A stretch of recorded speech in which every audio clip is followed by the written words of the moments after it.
and I would like to talk to you today about some advanced patterns and best practices when using JEP.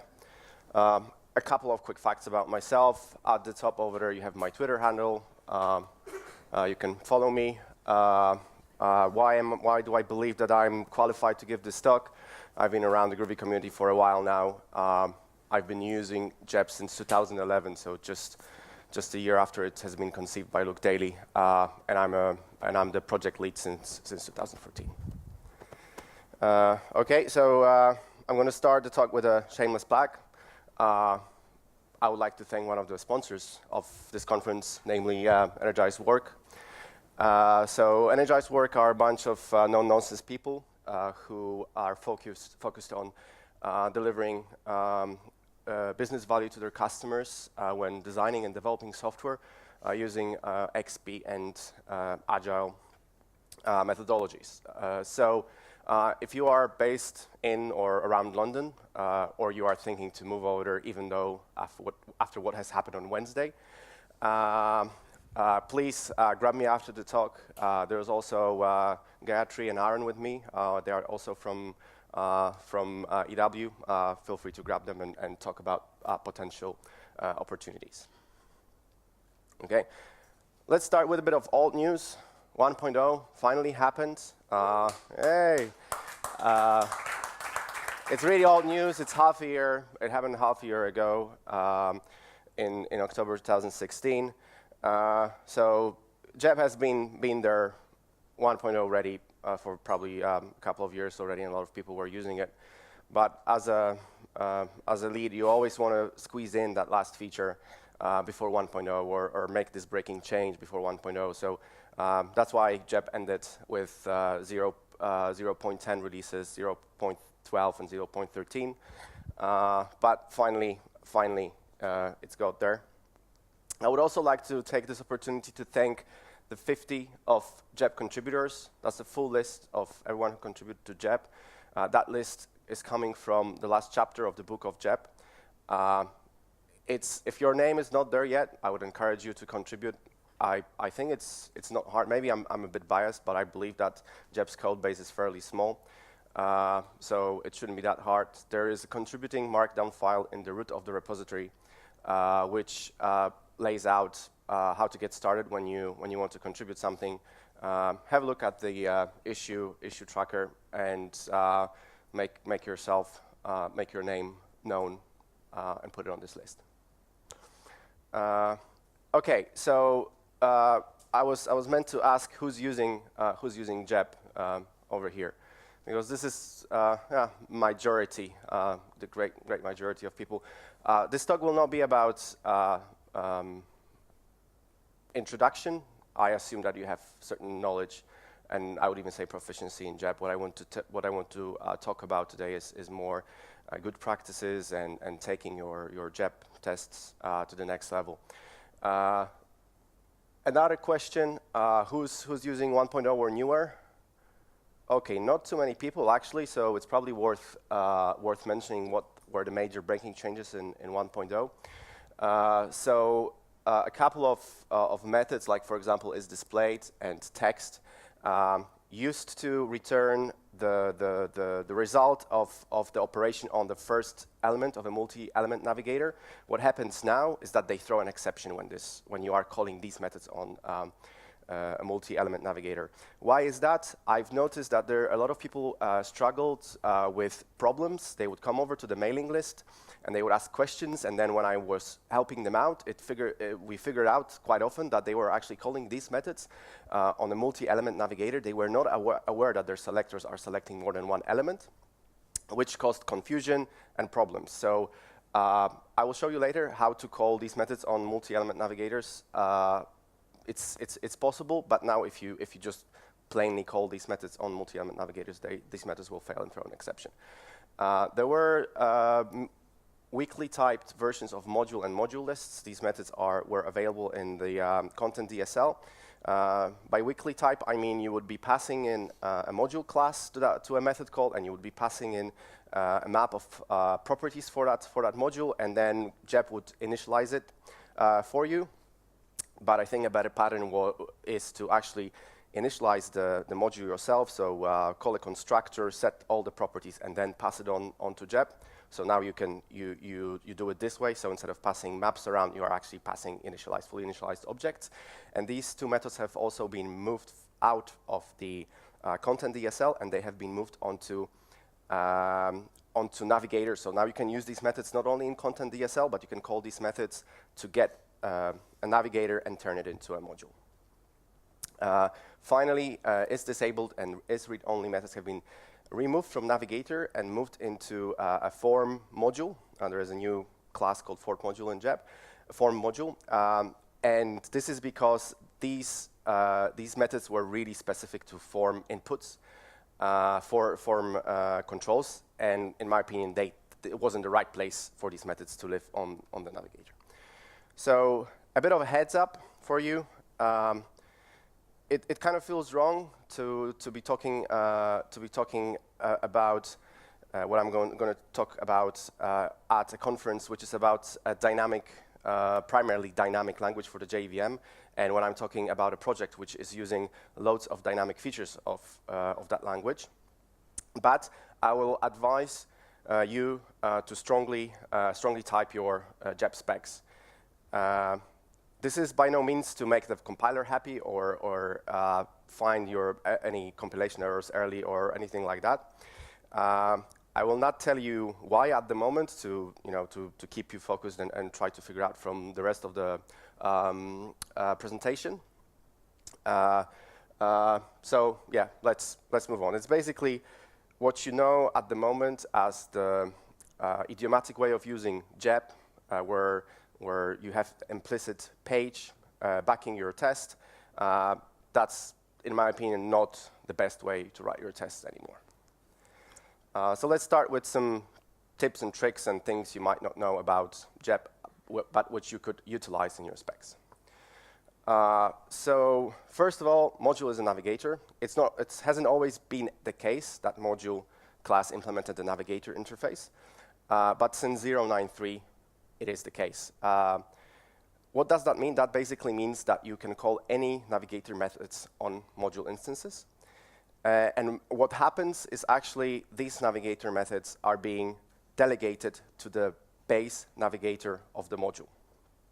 Yeah. So over here we have some HTML. We have a form element. We declare a module that declares a base to point at this form element, and we have a simple page that declares a form content element, which is an instance of this module. Yeah. So what you can do then, you can basically, when you're at the login page, you can call any method from the navigator. So this is actually calling the isDisplayed method of a navigator on a module element, on a module instance. You can also, for example, use the attribute getter shortcut, basically. So this expression, if you know Jeb well, you will know that this actually is a call to get attr of method. Yeah. So it gives you the value of the method attribute of the module, or it's actually its base navigator. It's worth keeping in mind. I think it makes for your it can help to keep your tests clean if you keep that in mind. But it also opens additional opportunities. So what we have over here is a date picker module, and what we're doing over here, we are overloading the value method that returns a value of a navigator, in this case a module which is a navigator, and we are overloading the value method which allows you to set the value on a navigator. These methods are used in Jeb to access values of form elements, usually. But what we are doing over here is we are building an abstraction because the date picker will allow us to to select dates, right? So we don't want to be dealing with strings. We don't want to be dealing with numbers. When we are dealing with this date picker module, we want to be dealing with dates instead, right? So we've got a simple page over here that declares a content of that date picker module type. And then I think it basically reads better, and it's better than using, assuming that there is you could pass 2017-4-1 into this method as a string instead of using dates. But I think it's better because you don't have to assume a certain format of your dates in your code, and you are dealing with dates are structured objects. Let's not use primitive types for things that are not actually primitive types. Yeah, and the example over here, it just takes this to the next level. We are using content definition value shortcuts over here. So basically, this under the hood will actually call the value method and pass the date as the argument to it. And this will actually be equivalent to calling date.value on this when we do stuff like that.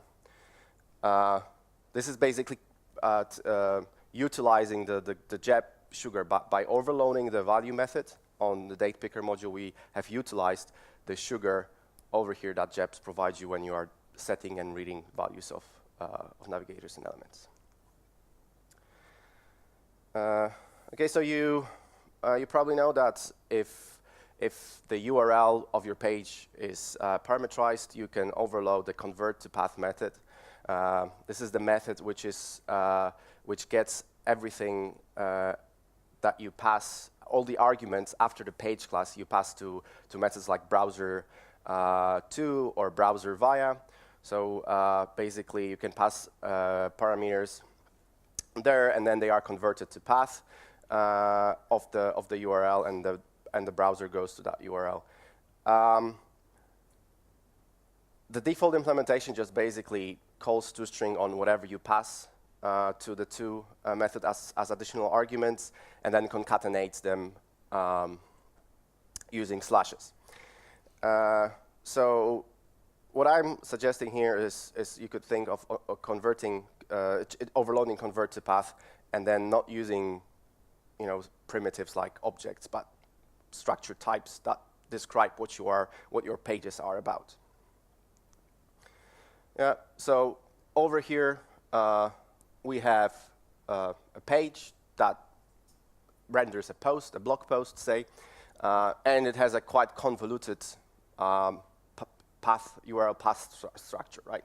So instead of using the default implementation of convert to path and then passing some horrible code every single time you navigate to the post page, we can just simplify that and just pass a structured object that represents this page, and then let the page itself deal with actually what the URL for that page is. Yeah, so we are moving some fairly ugly code from your tests, which should always be as readable as possible, down into your page, and it's actually page's responsibility to know how to get to itself instead of it being a test responsibility.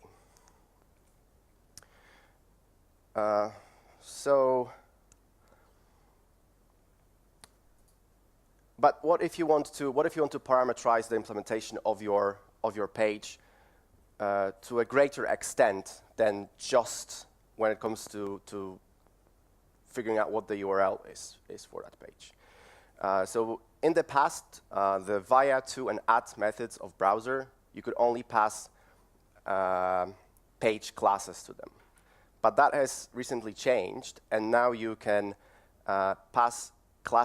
you can also pass page instances to them. So you can initialize your page, set its properties to whatever you want. So in essence, parameterize that page, and then you can pass it to these methods so that JEP navigates to the correct URL.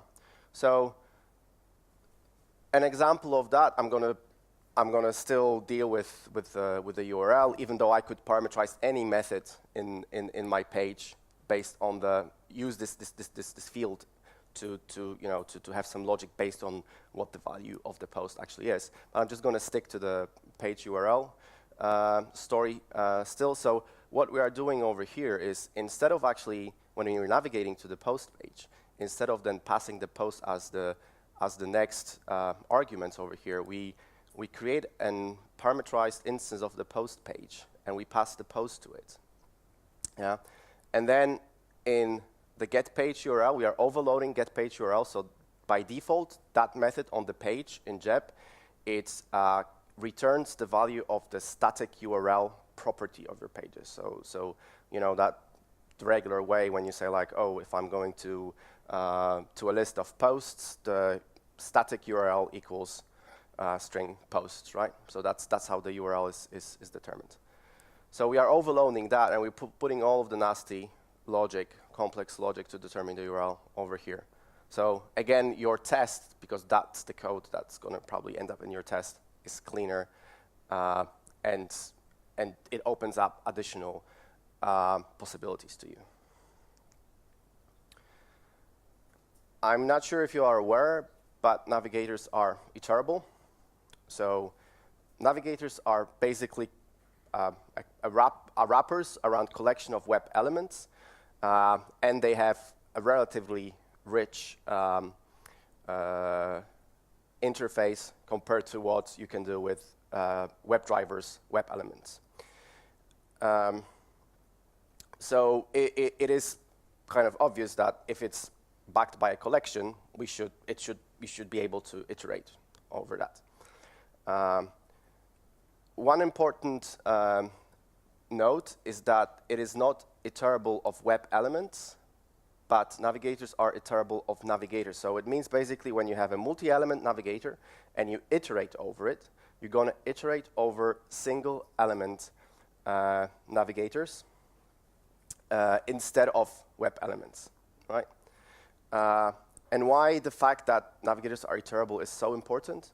Because Groovy declares loads of really cool and useful methods on the iterable interface, which means that basically whatever you can do with iterables with Groovy, you can also do the same thing with navigators. Yeah, so let's look at an example. We have 2 paragraphs, and we are creating navigators for that will contain both of these paragraphs every single time. So I've mentioned to you that at the moment when you try to call text, in latest JEP basically, when you try to call text on a multi-element navigator, that's going to throw an exception.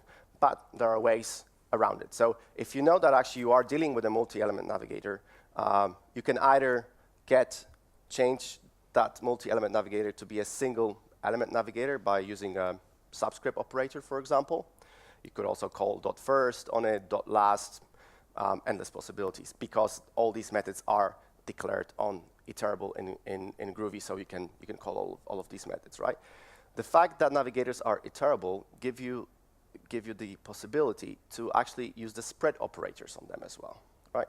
So if you wanted to get text of all of the elements in that given navigator, you can use the spread operator, and that's your result. Yeah. So when you are dealing with multi-element navigators, and you need to call methods like isDisplayText and so on, just either transform it to be a single element navigator or just use the spread operator on it.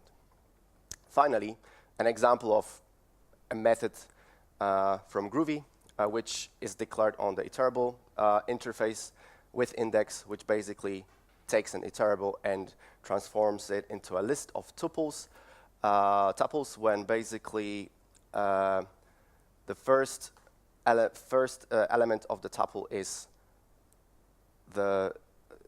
basically an element of the iterable, and the second element of the tuple is the index. Yeah, and so then we can basically take it further and transform that list into a map, which maps as the index into the text of the element. Just as an example, opportunities here are endless. Okay, so who has ever overloaded onLoad on a page in JEP? Yay, that does not surprise me at all. For a long time, I myself was wondering what's the point of this method. It seems like such a use case. So what is this method about? Basically, this method gets called every single time a page instance is being set on the browser after after you pass that page to browser methods such like to, via, or at.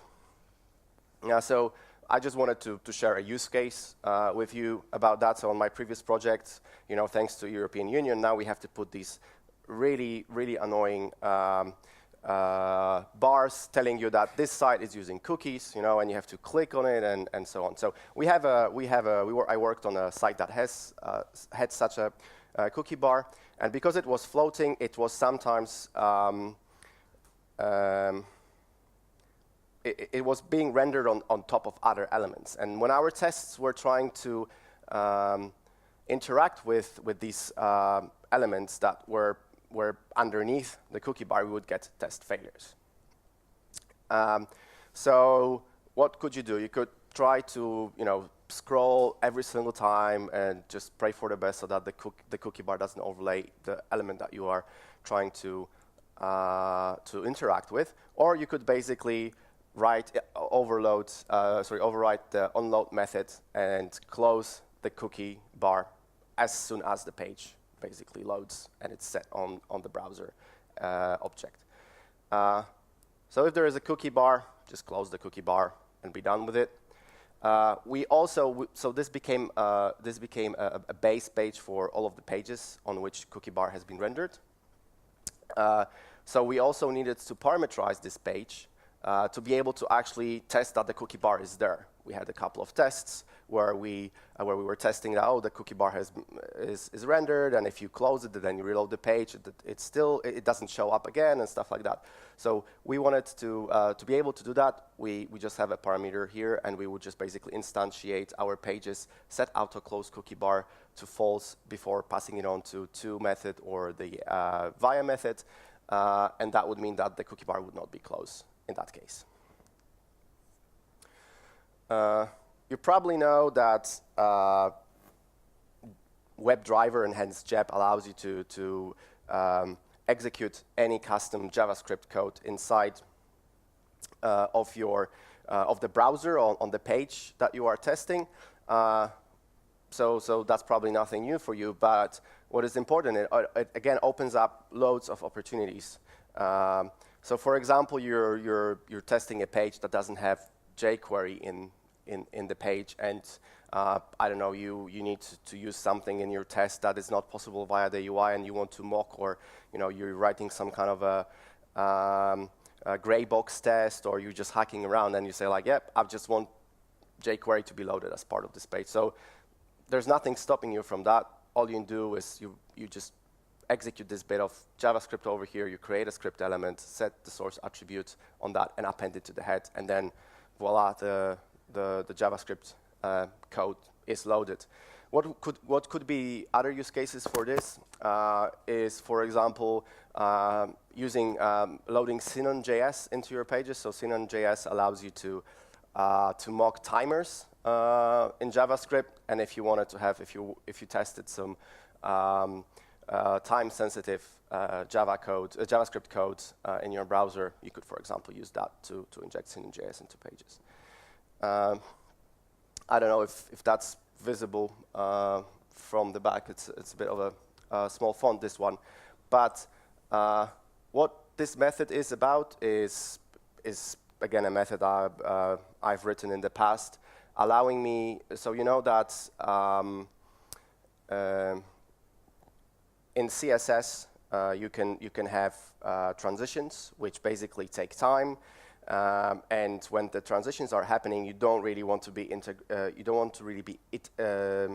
interacting with your UI, because things are moving. You're going to click on the wrong thing. You can get errors and stuff like that. So basically, what this method allows you is, given some kind of a trigger. So for example, clicking on a button, it will basically wait for the CSS transition to happen on the Navigator. Say, I don't know, a paragraph that opens up after you click on that button. And it has a couple of, it also takes a couple of dependencies that it needs to perform its job. But basically, it allows you for that transition to finish before you continue executing your JEP code. What is important over here is remember that you can access Navigator's element inside of JavaScript, right? So instead of having to duplicate your code, you have selected your really complex CSS selector, selected some Navigator, and now you have to do something inside in JavaScript on elements of that Navigator.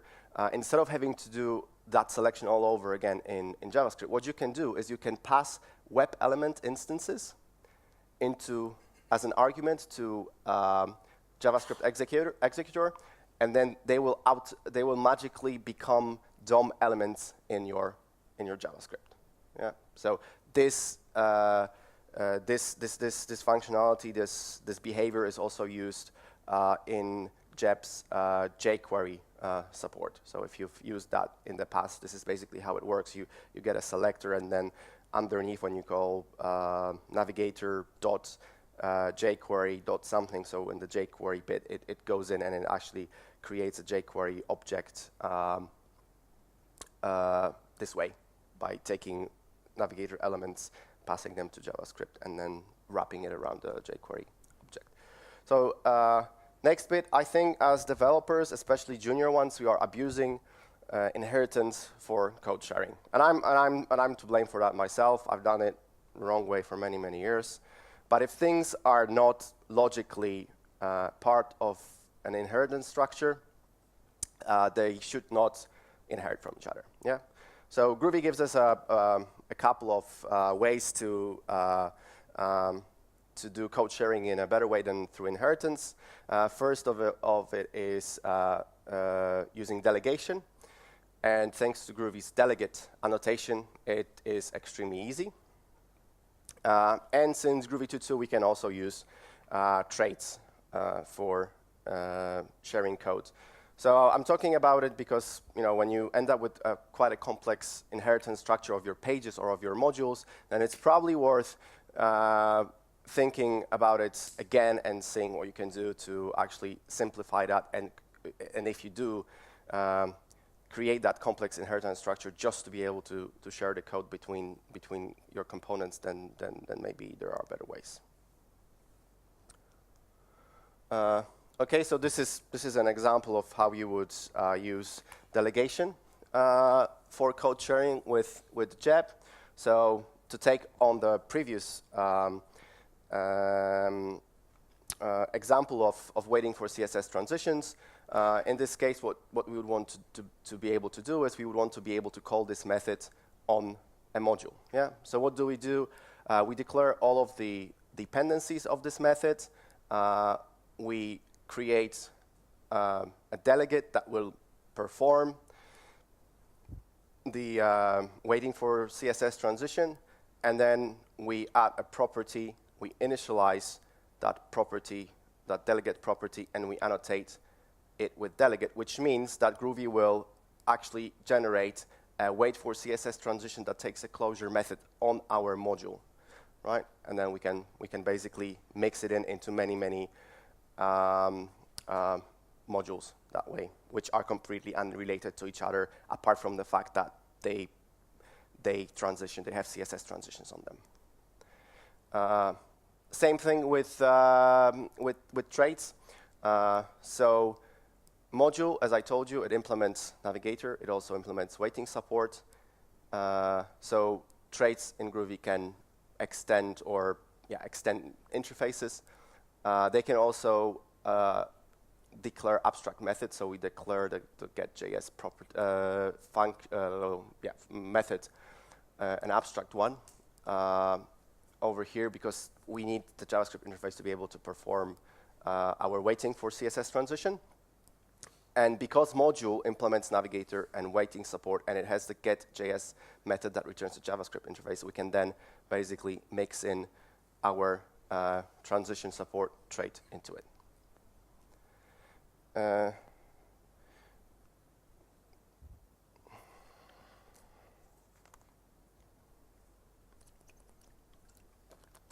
Okay, so for a very long time, I used to only concentrate on when I was configuring JEP. You probably know the jep config.groovy file, that this is the way to configure things in JEP. So you should remember that that's not the only way you can do it. You can also change configuration at runtime. In this example over here, we are changing every single of our tests will have a different base URL.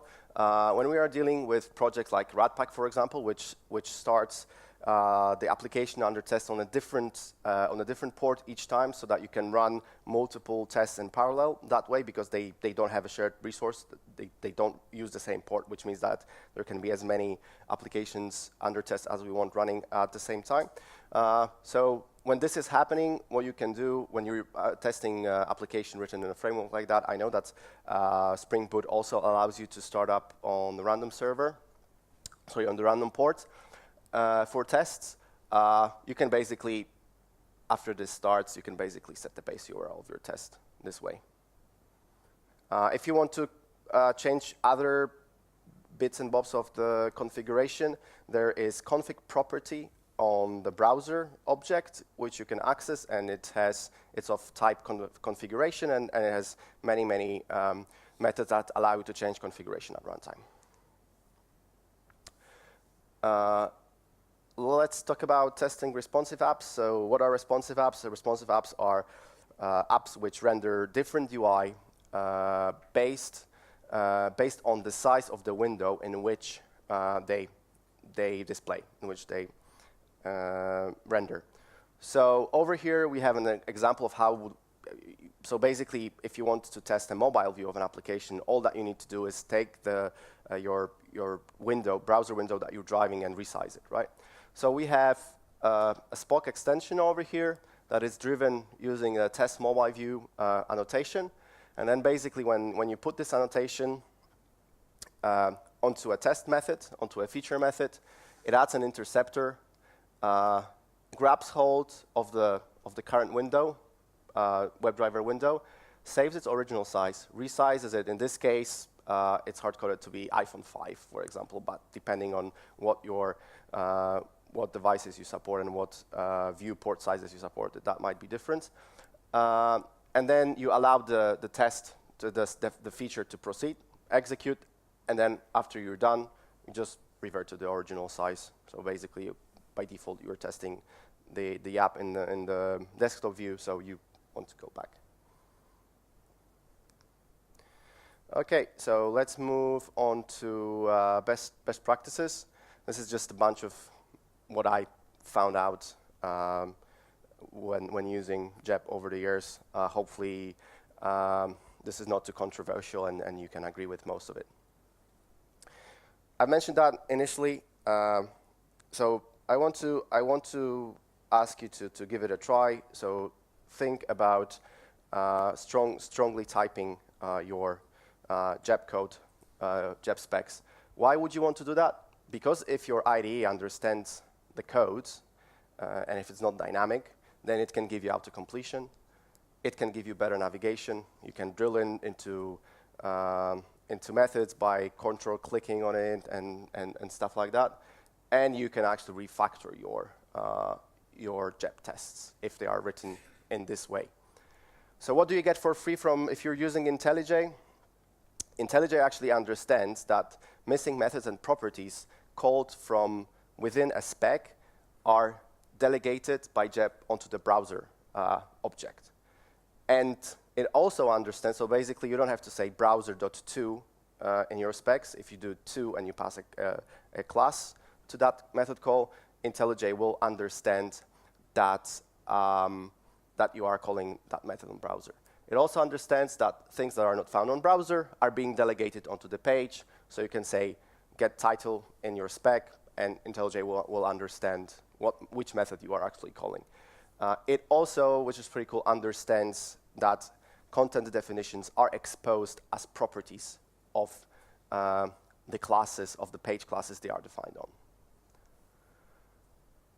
So what you have to do to achieve full auto-completion refactoring, support of your JEP tests, better navigation, you have to track the type of the current page explicitly in your JEP tests.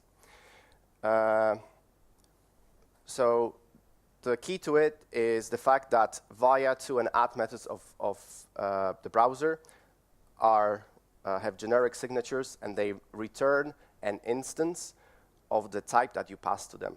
Yeah. So what you need to do is then take whatever these methods return, assign it to a local variable, and then call methods and access properties on pages via that variable in the future. This will basically mean that IntelliJ will understand that you are dealing with this type of page or that type of page, instead of having to deal with some kind of an implicit page type that is currently set on the browser. You also should return page instances from methods on modules and pages that perform page transitions. So how does that look? As I told you, the to method will return an instance of the type you pass to it, so it returns an instance of a home page. You don't have to put the type on the left-hand side over here, because IntelliJ will be able to figure out, infer the fact that this is actually of type homepage. Then when you start saying homepage.login, it will autocomplete for you. It will know that there is a login page link content property on the homepage, and that it's Navigator, so it will autocomplete the click method for you. Yeah. Then you know that you go to a login page after you click on the login page link. So again, we are using the value returned by the add method and capture it as a local variable. And finally, we have a login method that basically sets a couple of input values, click submit, and because it goes to a different page after clicking submit, it returns an instance of the next page it goes to. So this is verbose. Initially, it was very verbose for me as well. When I started doing that, it felt wrong. But we gave it a try on my previous project, and we never looked back. The benefits are so big that I think that it's actually worth doing it this way and living with your specs being slightly more verbose. This also helps readability of your specs, which means that you look at this code and you can quite quickly figure out what the current type is at any point, what the current page type is at any point of execution of this code, right? So you don't have to deal as a developer with this implicit page type, which you don't know. Am I now on the login page? Am I on a home page? What is this property? Is it a content property? Is it something else? Is it a module? So you automatically see what your code is doing. I think that's a big benefit.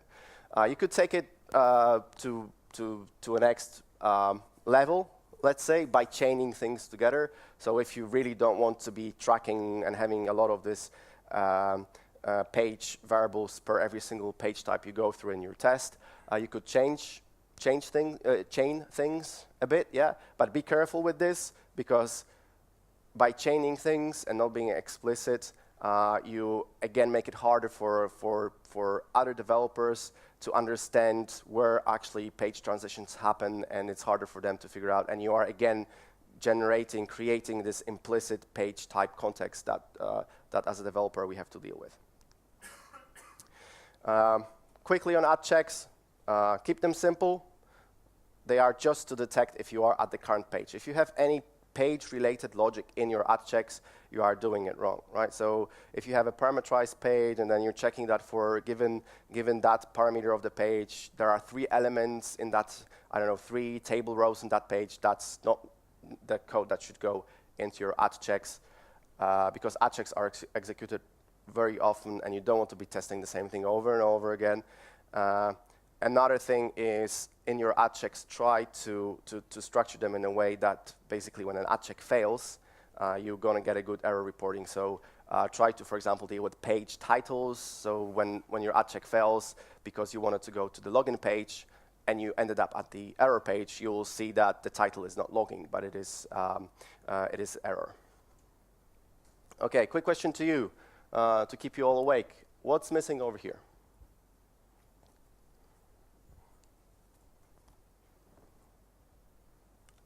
To help you out, there is an abstraction missing. What kind of abstraction is missing over here?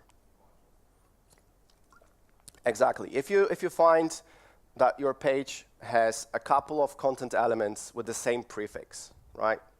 You're just treating something that is a module in a flat way. So this is a kind of a smell to look out for in your pages.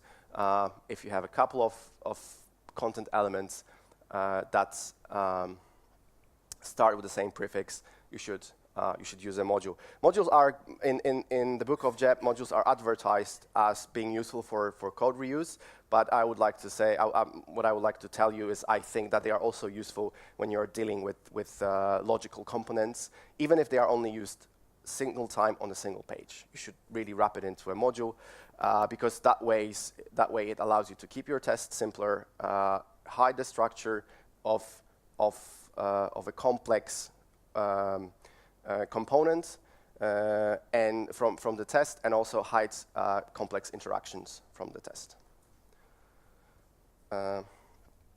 Another big one, not really JEP related, is fixture builders. So if your functional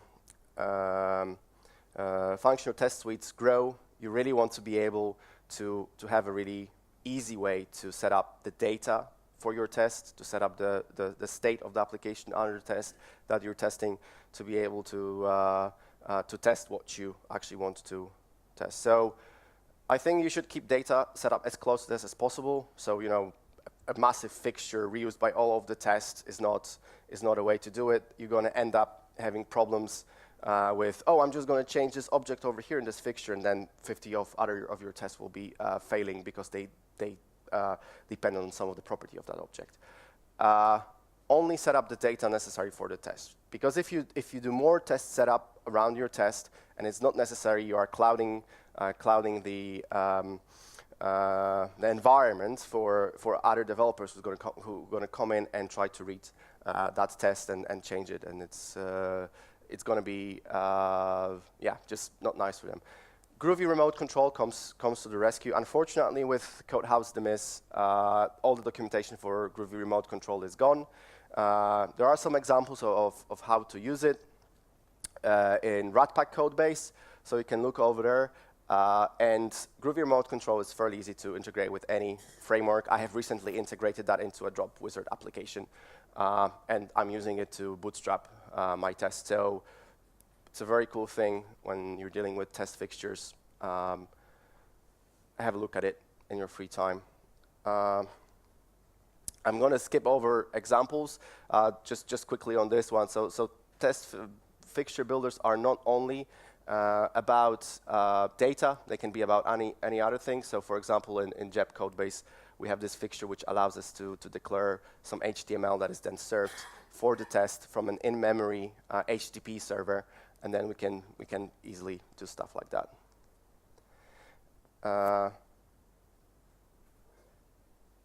You'll want to use real browsers in your CI. So there are a couple of headless browsers, but they aren't any good. And I would advise you, if you used JEP for a while, you'll probably know that it's just not worth it. The way to do it is either use a virtual frame buffer on your CI, so XVFB, and then run your regular browser that you're driving for your tests with display pointing at an XVFB created display, or use a cloud browser provider like Sauce Labs or what's the other one, BrowserStack. I'm going to skip that one. Okay, who can tell me when wait for should be used in JEP? Come on, you should know that. You have some Ajax code which will render stuff as Exactly, asynchronously is the key word over here. So whenever you're dealing with anything asynchronous in your code, so be it Ajax calls, set timeout calls, anything like that, you should wait for the thing to happen. And you should be really you should be really careful and ask yourself every single time you're performing an action in your test, is this action going to trigger anything asynchronous? Should I wait for that action to finish? And it's extremely tricky if your asynchronous actions are really quick on your developer machine. So it seems to you like, oh, I don't need to wait for that stuff. But then it goes to your CI, which is slightly slower, and your tests start failing. So be very vigilant when you're writing your tests to look and search for things that are happening asynchronously.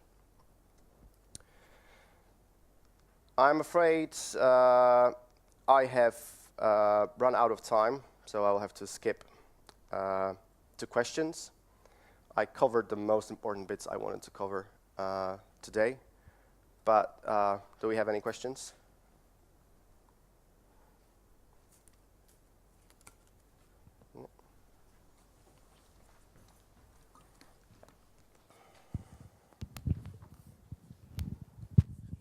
Does a browser in a Docker file counts as a real browser? Yes, definitely. You're just running a Chrome, a regular Chrome browser in a Docker file, right? And it is actually probably the way it's implemented is because the Docker doesn't have a real display. So probably the way the Docker file with Chrome running in it, the Docker image is set up is actually using XVFB under the covers, which I mentioned. So a virtual frame buffer, and then it starts up Chrome to point its display at that virtual display, and that's how it can run the test. If you were at Kevin's presentation yesterday, he showed how to do it, and he actually used VNC to connect into that. So he wasn't connecting into he was connecting into one of the displays via VNC in a Docker container.